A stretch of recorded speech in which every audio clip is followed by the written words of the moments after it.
தமிழக சட்டமன்ற தேர்தல் களம் இறுதி கட்டத்தை எட்டியுள்ள நிலையில் செங்கல்பட்டு சட்டமன்ற தொகுதிகள் மதச்சார்பற்ற முற்போக்கு கூட்டணி சார்பில் போட்டியிடும் திமுக வேட்பாளர் கார்த்திக் தண்டபாணி இன்று தனது தொகுதியில் அதிரடி பிரச்சாரத்தை மேற்கொண்டார்.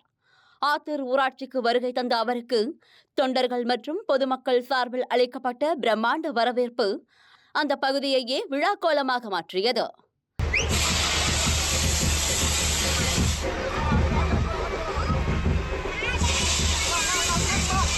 தமிழகத்தில் ஏப்ரல் 23 வாக்குப்பதிவு நடைபெறவுள்ள நிலையில் திமுக வேட்பாளரின் இந்த எழுச்சியான பிரச்சாரம் செங்கல்பட்டு தேர்தல் களத்தை மேலும் சூடாக்கியுள்ளது.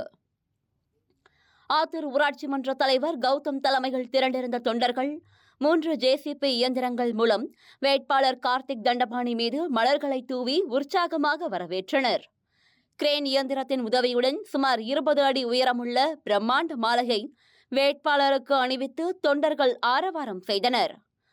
ஊர் எல்லைகள் திரண்டிருந்த ஏராளமான பெண்கள் வேட்பாளருக்கு பாரம்பரிய முறைப்படி ஆரத்தி எடுத்து திலகமிட்டு தங்களின் ஆதரவை தெரிவித்தனர். ஆத்தூரை தொடர்ந்து வீராபுரம், தென்மேல்பாக்கம் மற்றும் குன்னவாக்கம் ஆகிய ஊராட்சிகளில் வீதி வீதியாக சென்று கார்த்திக் தண்டபாணி வாக்கு சேகரித்தார்.